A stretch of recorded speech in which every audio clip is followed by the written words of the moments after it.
parking lot there. Yeah, looks. Just looking to see if it's getting a little bit higher or if some of the water is actually leaving the parking lot or trying to drain from the parking lot at this point.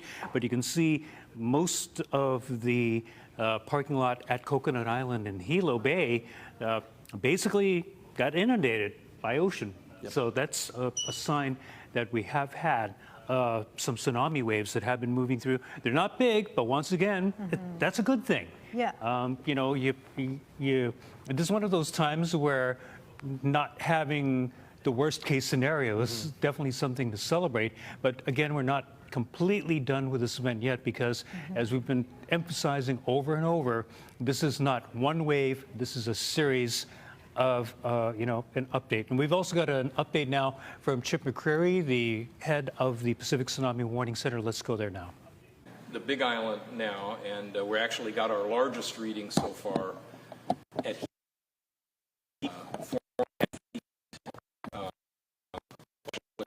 feet from crest to trough, so from the bottom of the wave to the top about. That's just the initial wave so far there. Some of the other readings have come up here. Maybe I've reported these before, but about 8 feet crest to trough at Kahului. Again, about 8 feet crest to trough in Haleiwa. 3 feet, actually that grew a little bit, in Hanalei. It's also about 4 feet crest to trough in Hanalei.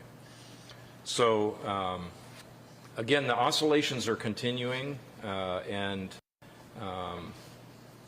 they're in places where it's already hit, maybe on Kauai. Hopefully they're starting to die down a bit, but as I mentioned before, we want to monitor this for quite a few wave cycles to make sure the pattern is really going down and it's not going to pop back up again, which it does. This is a pretty standard pattern that things will go down a couple of waves and come up again. So we'll just be, our job right now for Hawaii is just to continue monitoring this and reporting the readings. And I mean, we issued another bulletin just maybe about half an hour ago with our latest readings, and we'll just continue to do that. Can you tell us what kind of damage that size waves could do? Oh, it depends. They're not, they're the kind of things that could cause damage to smaller wooden structures, I suppose. It's hard to say. The thing is that the readings we're reporting here are what we see on a gauge, and so we can't really see what's happening all along a coastline. And gauges are usually in fairly protected places inside a harbor, so oftentimes it's not the largest reading you see on a gauge, because people put gauges in a protected place because they want them to last a long time, versus putting them on an open coast. So we're reporting what we see on these gauges, but we don't know what's actually happening comprehensively along a coast. So if the water comes up, I think I mentioned once before, for a human, if you're standing in water even up to your knee and it's fast moving, water can easily sweep you off your feet. And so water has a lot of power when it's flowing fast, and when it comes onto the land, that's what's happening. It's flowing fast, so it can damage structures.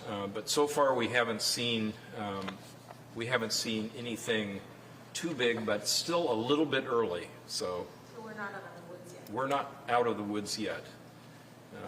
But I'm quite happy that we, at least on our gauges, we haven't seen numbers like 10 feet above normal sea level. We're seeing the biggest ones are close to 10 feet from crest to trough. You spoke about kind of informing neighboring countries and nations about the waves coming in. What's the latest data you're giving to them? And you know, since it's past Hawaii, now moving further south, what are you telling neighboring nations? Well, we actually, what we do is we send them the results of our forecast model. So they can see along their coastline. Our model makes forecasts based on an approximation for how big the amplitude might be along their coasts, and then they can make their own decisions about issuing alerts based on that. In some places, like in northern Chile, the Chileans have told us they have a very cliffy coastline, so if they have a wave that's 1 meter, it's not a threat to them because it's not going to go inland along that cliffy coast. So it's all kind of depends upon the individual country what they decide to do with these amplitudes we send them. But we'll update our forecast. We updated this one several times, and then we issue it to those countries. We've heard some reports that people have started to return back to their homes, especially on the Wabash North Shore. That's where we got the reports from. What is your reaction to that, and what would your advice be? That's a very poor thing to do until we know it's safe, and I would always advise to follow instructions from the emergency management community. You're kind of taking an unnecessary chance, and I hope they're all right, but by the same token, I think it's not the right thing to do. Could you kind of explain why it's not just one big sweeping wave, but it's these rounds that keep on coming minutes apart?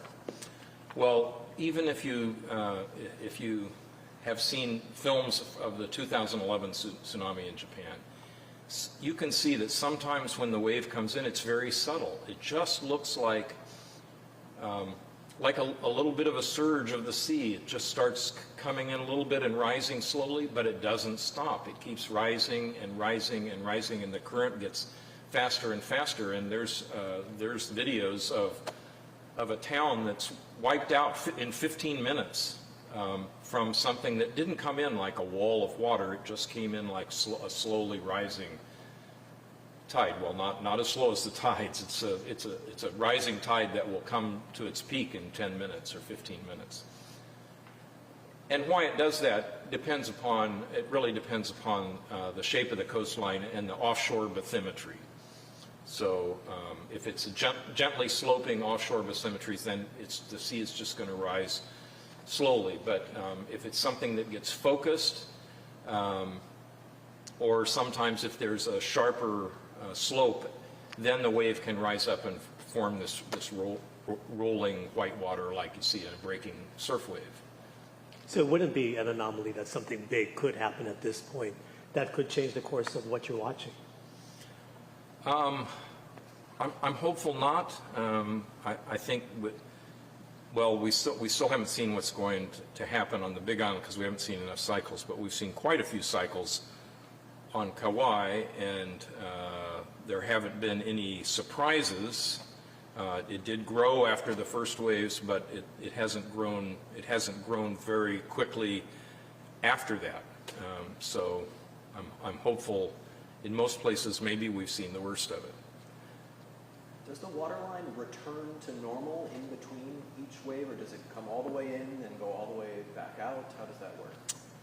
When it floods the coast, the water goes down, the coast will drain, but you can have spots on the land where the water's back, and it's not going to flow back out to sea. So in big tsunamis where you've had a lot of destruction of structures, then the flowing back out is as dangerous as the flowing back in because you're carrying all this debris, and the debris are battering rams, and of course it's terrible for people in the water too. So.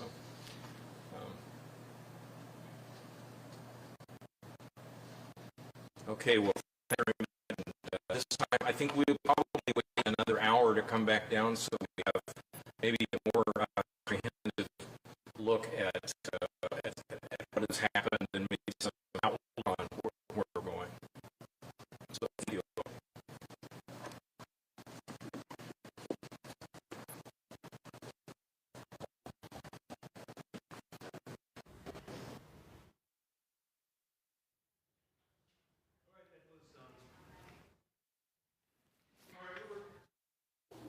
We were listening into a news conference with Chip McCreary of the Pacific Tsunami Warning Center, just providing us the latest.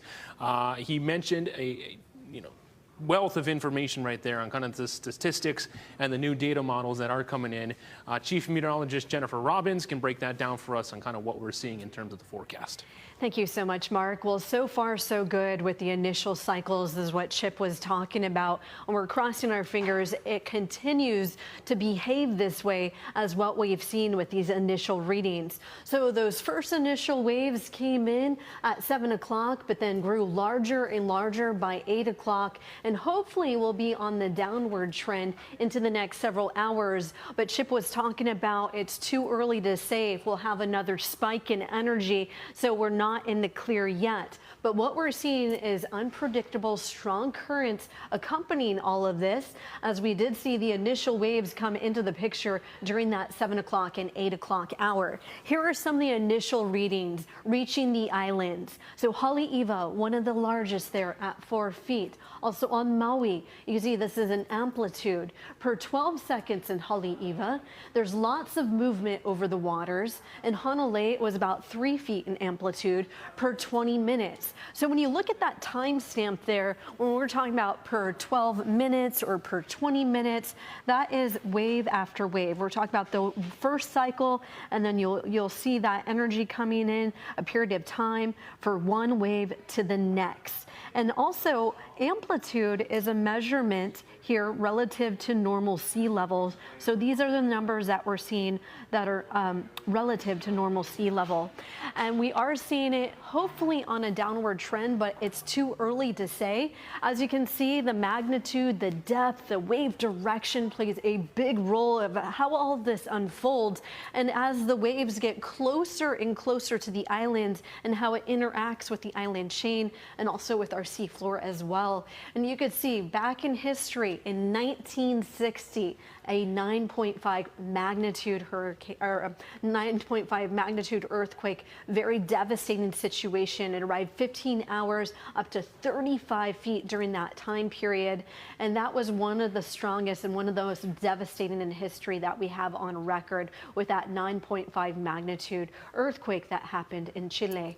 And then also in 2010, even though it was a strong magnitude earthquake at 8.8, only about 3 feet. So it really highly depends. Each individual tsunami is not alike with the magnitude, how far the wave energy has to travel, what direction it has to travel in. And then in 2011, with the Japan earthquake at 9.1, we did see anywhere from 6 to 7 feet in property damage. So it's really dark outside. It's not until tomorrow's morning light we'll see what kind of damage is coming our way. It's too early to say what the readings are. We're seeing some initial cycles in Hilo, but it usually gets hit pretty hard there, being the hot spot of tsunamis due to the bay's shape. And so we'll see what the readings are in the following cycles that we're seeing there. But fortunately enough, we've been seeing some maybe run up and not a whole lot of coastal flooding that's making its way inland. So that's been great news for us. And we could be seeing more run up into the next couple of hours. And also a big concern, of course, will be all of the activity and movement over the waters with the swell energy that we're seeing right now, with the tide that we're seeing, and then on top of that, of course, how unpredictable some of that energy is and that it's coming in surges. But as we've been talking about throughout the entire evening, Hawaii is no stranger to tsunamis. It has endured over 160 tsunamis since 1812, and we've seen a number of origins. Right now, the epicenter, even though it has been so far away, it's incredible how far these waves can travel, up to 500 to 550 miles per hour, and then eventually arrive. And we had that 5 to 6 hour window. And it looks like a lot of the projections have been pretty good, right on target. Initially, the lower end, when we're talking about 3 feet or so, we've been falling anywhere from about 3 feet to 4 feet so far, and hoping that trend continues as we approach the next several hours. Thank you very much, Jenna. Just As you said, yes, we are watching and we are currently waiting and continuing to monitor the effects that we're seeing live. We just showed you that flooded parking lot at Coconut Island over in Hilo, and we are currently preparing a video clip for you to show you at home of the ebb and flow of Hanalei Bay. We actually have that right now, a time lapse of when the initial waves were arriving Hanalei Bay at 7:10 this evening. Yeah, so the window started at 7:10, and over the next 20 minutes to half hour or so, we were keeping a very close eye on kind of how this shot was evolving, and this time lapse really shows that. As you can see, some of the water moving back, exposing more and more of the shoreline and the shallow areas there. Just really fascinating to see how this was unfolding before our very eyes. Yeah, this really is a historical moment, Mark, as us and the entire state of Hawaii watch these events unfolding. However, you know, it could also be a moment of anxiety for a lot of people, especially because this is happening at night where you can't really observe and see the changes, as we were all recalling the past major tsunami and the effects of that one in Japan back in 2011. The effects were during the day where we could actually see and observe those effects. So we are in for possibly a long night ahead. Yeah, but you know what we've been hearing from the latest updates from Haima and the Pacific Tsunami Warning Center, yes, we are still in the window, but there is optimism with the numbers that have emerged so far and the data they are tracking with the forecasts. We do want to mention this, that Hawaiian Airlines is safely resuming flight operations this evening as airports reopen. We appreciate our guests' patience and understanding while we adjusted operations here in Hawaii. Guests with travel to, from, or within the Hawaiian Islands should continue to check the status of their flights. And as far as we know, the Hilo airport remains closed, and the Kahului airport, all flights to and from Kahului airport have been canceled. And just as Mark, you mentioned, it is best to just check in with your individual flight carriers for the latest schedules. Now, as I understand, we want to go live to our reporter Daryl Huff, who has an update for us. Daryl.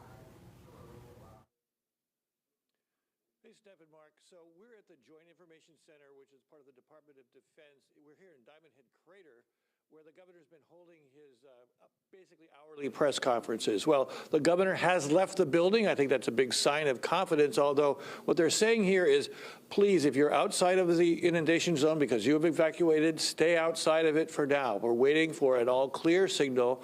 Now, what they're telling us is that the governor and his emergency staff will not be making updates again formally from here, but they'll be pushing out things on social media that obviously we will pick up at Hawaii News Now and repeat on our digital platforms. And of course, you guys are on the air and you've been doing a great job. Congratulations.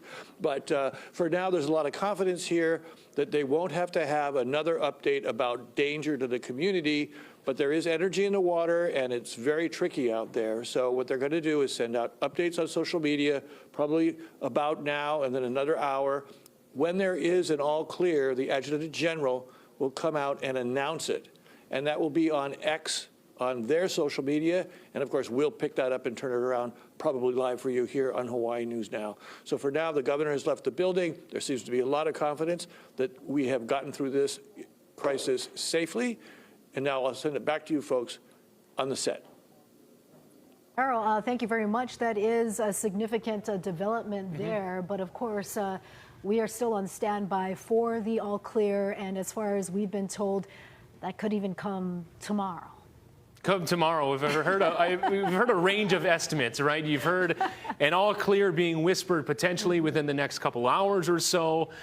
Other sides, if you listen to forecasters and scientists who, you know, of course, they're looking at the numbers and looking at the models all night throughout this. And so you're not going to see maybe an all clear on their end for another few hours after that. Regardless, what we are witnessing so far is something that has shown, you know, some areas of, you know, rising tide levels, strong current. This right now, as we give you our live shot from our Hilo Bay cam, is probably the most visual representation of what we can see so far, you know, in the current conditions with the darkness here, is that the parking lot at Coconut Island has been flooded, giving us a sign, in addition to some of the video that we've been seeing with the receding water of the effects of this. Yeah, and actually in about 5 minutes ago or so, we were just hearing from a reporter who was out on the North Shore near Haleiwa saying he witnessed water rushing back under the Rainbow Bridge. I know that we were taking some visuals from there earlier, but I want to open it up now to our First Alert weather team, Drew Davis and Ben Gutierrez, about your thoughts so far on where we're at tonight. Yeah, it looks like at the moment what we've been seeing is a good sign. Basically, I know that some have said we may not get the all clear until tomorrow morning, but part of the scenario is this could be, there's a police car going into the parking lot, trying to make sure that nobody's there. Hasn't seen anybody, so okay, that's a good sign. At least the parking lot is navigable and nobody's there. Yep. That's also pretty good. But again, there could be another wave. There could be another surge that could be coming in. That's kind of what we're monitoring right now because we don't know. We have some idea, but we don't know just how many waves have been generated by this earthquake. It could be a while. However, confidence seems to be increasing, as Daryl mentioned, that this event, excuse me, could be downgraded a little bit because we've seen the spikes get a little bit bigger, but they haven't grown like huge. Yes. So if they're getting a little bit smaller and smaller as the night goes along, one part of the scenario is we might not get an all clear, but the warning might be downgraded a little bit to an advisory, where you still have to watch out for tsunami waves. They won't be destructive, but they can still cause strong currents. They can still cause some coastal inundation, just not anything destructive. So that's another possibility that could happen where the warning will be downgraded to an advisory. Yeah, and we're going to be definitely watching out for that. One of the questions that we've been getting from viewers, at least what I've seen on our social media platforms, is that, of course, we've been talking about a lot of technical terms when it comes to the waves, the amplitude, the crest, the trough. If you bring us back on camera, I do want to show just what we're talking about when we talk about these terms, because it kind of gives you a better idea of how we're actually analyzing the data coming in from NOAA and coming in from the Pacific Tsunami Warning Center. Here's what we showed you of Sand Island at Midway Atoll just a little while ago. Ben, you could point out again where we're seeing the shocks the bumps coming in from the tsunami wave, and that's kind of playing into how this wave is changing very drastically. This is a diagram that I do want to walk you through because this is kind of an explanation of what's going on out there. We've got a crest, a trough, the wavelength, so how far the waves are, which is what we've been seeing, about 20-ish minutes, I believe, between waves. So that's what we've been watching, at least coming from the data from Midway Atoll. And then the amplitude is how far it is away from its neutral position, so not up, not down. Again, this is a diagram you may be familiar with if you took high school physics. Or we're paying attention. But this is definitely, gives a little bit more insight to how these diagrams work with the data we've been getting from Midway Atoll. We've shown Na Willy Willy, and then we've also taken a look at over at Hanalei Bay, where we were seeing the water receding, feeding that wave, allowing it to grow its amplitude, so it gives a little bit more insight there. Yeah, so when we're talking about a 4-foot amplitude over at Haleiwa, we're talking about the regular wave level. We're talking about this here, and then the amplitude, 4 feet. And so basically, I'm like 5'6", and so that would be about here. And so what we saw earlier from the live pictures that we had from Haleiwa a little bit earlier this evening definitely showed that, because you could see where the water level was. That was probably the high point, and then we could see where the sand had basically been exposed as the water was receding. So we're definitely seeing, so it's a tsunami. It's not huge, but we have tsunamis. Yeah, absolutely. Mark, Steph, back to you. Thank you very much. Thank you so much. Yeah, and you were just talking about the 4-foot amplitude at Haleiwa, and that's where we're going to go live next. Yeah, let's take it over to our Kyle Chinen, who is standing by live on the North Shore, monitoring the coastline. What can you tell us of what you've been seeing so far, Kyle? Yeah, guys, we're here at Haleiwa Harbor, and just a couple minutes ago, the water, which has been consistently receding out of the harbor into the ocean and back towards the shoreline, just flooded a good chunk of the parking lot here at Haleiwa Harbor. I'm going to step out of the shot so that you can see just the wet ground. was about ankle height, but it receded from the docks onto the parking lot area here. You know, we saw a bunch of cars. There are a lot of locals and residents here that are out just trying to check out kind of what's been going on. And this is, some of the residents have been telling me that was the farthest inland that it has reached here at the harbor parking lot. Some cars are just trying to get out of the area as soon as possible when it came in, and it lasted for about, I would say, 5 to 6 minutes before it started to recede back into the harbor area and then back into the ocean. And it's been pretty consistent like that here all night. Not a lot of destructive or big swells, but consistent receding out into the ocean and back here to the shore. Now, there was a lot of activity underneath the Rainbow Bridge, which is just a few feet away from us, and it looked like a river a couple minutes ago, right before we noticed that the harbor was starting to flood here a little bit. And as we come back out here, yeah, a lot of locals have told me that, you know, they've been here since that 7:10 predicted wave arrival for Kauai, and they just wanted to kind of see what was going on out here. But they also told me this is kind of the most drastic receding of water and coming back into shore that they've seen in quite some time. That's the latest here. I mean, still quite a lot of activity with cars driving around, people taking pictures on their phone, Instagram Live, you name it. But that's kind of the scene here right now. The water has slowly gone back in towards the ocean, and yeah, we just saw probably the biggest swell to hit land here on the North Shore. I'm going to send things back to you guys in the studio. That's the latest here in Haleiwa. Yeah, thank you very much. We really appreciate that report, Kyle. And we want to show our viewers back at home the video that you filmed while out there as the water was flooding into the parking lot. This is it. Take a look. You can see, as Kyle described earlier, it was an ankle high, and then it didn't seem like it receded back for a while. It flooded the parking lot over at Haleiwa Harbor during the first arrival, estimated time of around 7:17 tonight for Oahu. Yeah, based on the initial measurements that have come out so far, Haleiwa Harbor seems to be one of the areas with the most quote-unquote lively activity through this event so far. And so, yeah, you have the flooding video of the parking lot. We also saw a similar scene at Mauna Lua Bay out in East Honolulu. Hilo Bay, we've been going back and forth between the Coconut Island parking lot cam, the water going in and out there, and of course Hanalei Bay on Kauai, which was the initial site and the initial area of concern through all this. So all of these scenes that we are seeing here tonight and witnessing along with you at home, flooded parking lots due to this tsunami event, and the scientists at the Pacific Tsunami Warning Center are hoping that this activity will continue. Smaller waves, of course, they mentioned, you know, they can't predict the pattern. It could be smaller waves and then a bigger one, but that is why it's going to take some time for them to just observe and wait and watch before they make that final determination. I know we've been getting a lot of viewer emails and calls into the newsroom with a lot of folks wanting to know, okay, I listened, I heeded the warnings, I am now in a safe place. Can I go back now that this amount of time has passed? And the answer, unfortunately, is no. We do have to ride this out, and we do need to make sure that we are safe.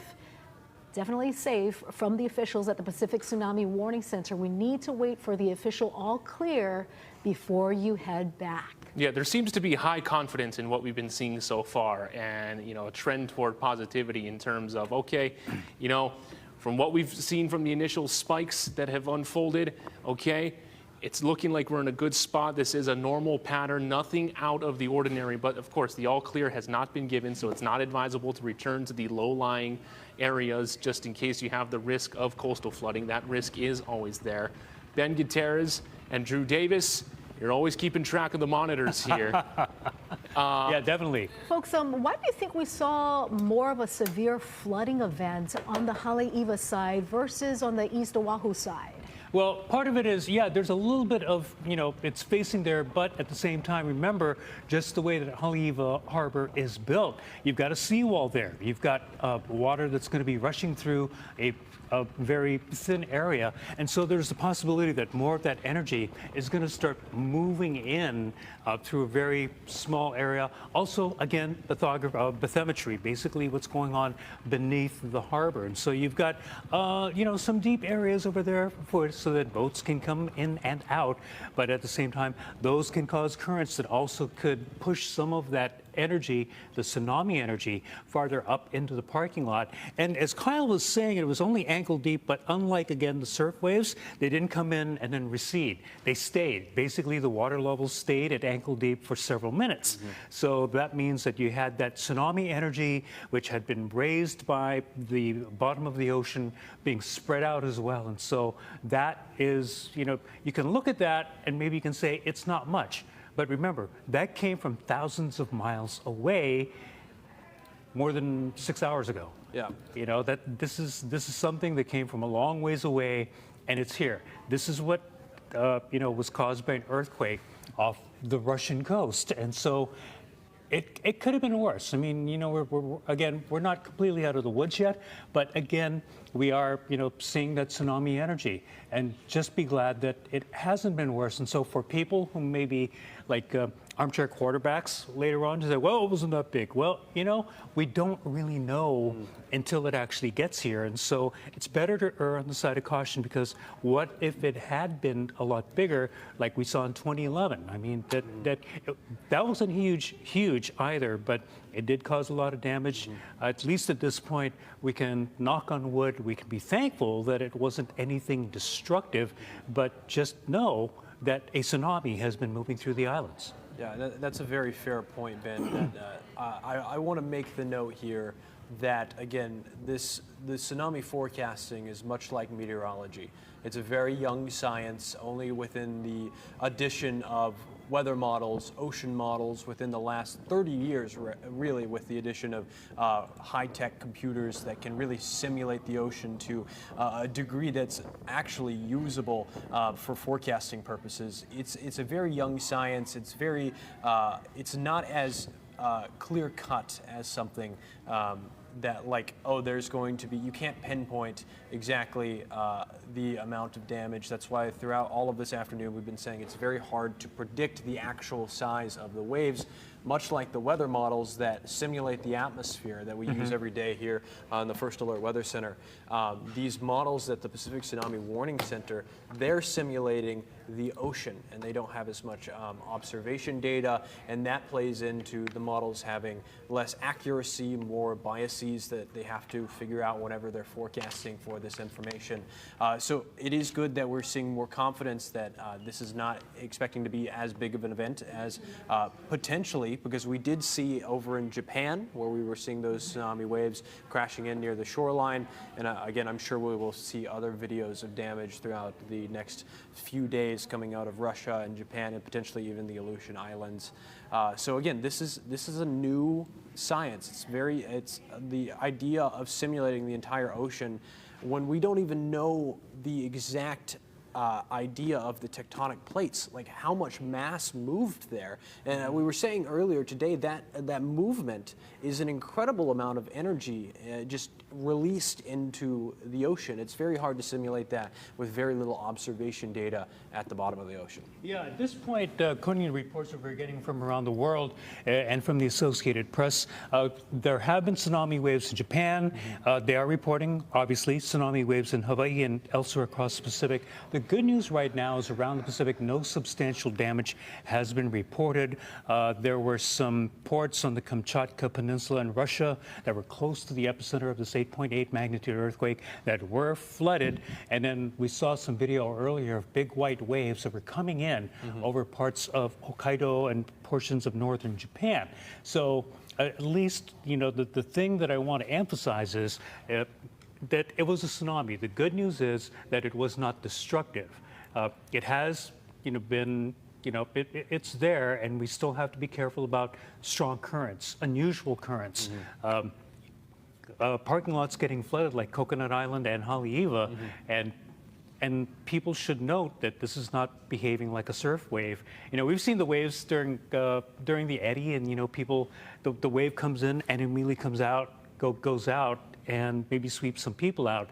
This one could have been, if you look back at the Indonesian earthquake and what happened there, just water energy just continuing to come in nonstop, like it just keeps flowing in because you're looking at the whole ocean coming in. You're not just looking at a wave. So we can be very thankful at this point, but again, we're not in the clear yet. We still have to wait and see just how many waves are generated by this particular event. So yeah, a couple of small waves, but we just want to make 100% sure before we let everybody return to evacuation areas. But right now, sit tight, just do what you need to do where you are and wait for the all clear signal when it is issued by the authorities. Yeah, and a big mahalo to everybody's kokua out there for heeding the warnings and cooperating and making sure that our community is safe. We are now more than 2 hours into this event since the first arrival of the tsunami waves at Hanalei Bay at 7:10, followed by waves to arrive on Oahu at 7:20. And we witness changes, activity, energy in the ocean that continues as we speak. As we take a live look at our Waikiki camera, you can see the wet sand line there coming up quite a ways, Right. Onto the shoreline there. You can see the evolving water line as the night has unfolded, Yeah. right? But yes, no major coastal flooding from what we've been seeing. And Ben, let's reiterate this point here, right? This is a tsunami event, but it's not a destructive tsunami from what we have been seeing thus far. Yeah, and that's the good news right now. It is a tsunami. We were right to evacuate, quite frankly, because we didn't know there was the potential for destructive waves. We've seen inundation, we've seen parking lots flooded, which may be more of an inconvenience, but maybe, in the post-mortem, as we call it, maybe tomorrow morning with the light of day, and once this event has passed, we might see some damage to some boats. We might see a little bit of those things, maybe some coastal infrastructure damage, those sorts of things. We don't know yet because we really can't go into those areas. But once the all clear is given and people can assess if any damage has occurred, we can take a better look. But again, like in 2011, this is an event that could take several hours because we had waves still coming in for like 4 or 5 hours after the initial waves came in. And so even though the first wave was expected at 7 p.m. and it kind of, right in that time frame around 7:15, 7:30 did come in, we are now 2 hours in and we're not done yet because we're still seeing some waves coming in. Yep. We're going to be checking in again at the midway buoy just to see if it's still recording any spikes that we've been watching all evening long. And if there's still spikes, we're not out of the clear yet. Yeah, still seeing waves. If there are still spikes, we'll make sure to give you another update from the Midway Atoll buoy. I do want to just bring up again the Hanalei, the time lapse that we showed earlier. Oh, yeah. We were watching that live, and we could all see the reef getting exposed, and seeing that played back quickly. It's incredible to see how much water actually receded. Luckily, it didn't come back as a wall of water. Which here's the video that you can see on your live stream again. So you can very clearly see we were watching. Luckily, with the sun setting, you were able to see the way the currents were moving, and then there you go. The reef is exposed. The sand is exposed. Luckily, we didn't see anybody actually on the camera walking out. And Mark, you had something you wanted. No, that was over the course of about a half hour or so too. Yeah. This just speaks to how fast this has moved. Yeah. And it seems like The sirens are sounding again, and this alert says we are 2 hours out from the first wave arrival. Those waves were estimated at 7:10. That may be an older update that is now playing on a device right now. Oh. Okay, it's funny how these mobile devices operate. So, not to stoke any fear here, It's sounding again. there is no new siren. Steph, you have your own personal. Yeah, I think you have your Apple Watches finally updating out there with the as well. alerts from today. it's catching up. Yeah. Fortunately, we shouldn't be getting any alerts right now. That might have been just a leftover, but No new alerts. Yeah. I am told, as we were looking at the parking lot of Coconut Island at the SCP Hotel, SCP Hilo Hotel, which is just a stone's throw away from this parking lot here. I am told we have great video of just flooding right in front of, this is the drop-off area of the property right now as you're looking at kind of the Yeah, surge. you're looking from at the damages that a tsunami wave can cause, and you can see the water, you know, just there, and it's not looking so powerful there, but it is pooling and it's not moving back, which means that more water is continuing to add to that. So that is why a tsunami wave can cause damage. We're seeing this coastal surges. Is that the one that was the Hilo Seaside? Yeah, that's what they- the one that's right in front of the ice pond in Hilo. Yeah, it's right in front of the ice pond. So the ice pond is over there. That's the restaurant that's in the frame right Yes, now. yep. And if you've ever been inside that restaurant, they do have a line painted on the wall which shows the height of the swell of the 1960 tsunami. So a little bit of history there, but obviously now that we're getting these pictures from HHH News, we can see ice ponds. That's the area that's usually, you know, there's a road in front of there. That, again, that's the drop-off area. That's where people can drive in and go into the lobby. So that's a view from the lobby. So Hilo, well, there you go. The former We're Hilo talking about the Seaside Hotel. 1960 earthquake, the one generated by the earthquake in Chile. Chile, yeah. Yeah. Okay, yeah, that one apparently generated a 35-foot wave. Yeah. Yeah. So they do have marks on the wall in that restaurant there. Fortunately, I don't think they really have to put a mark on the wall, although maybe it did get into the restaurant.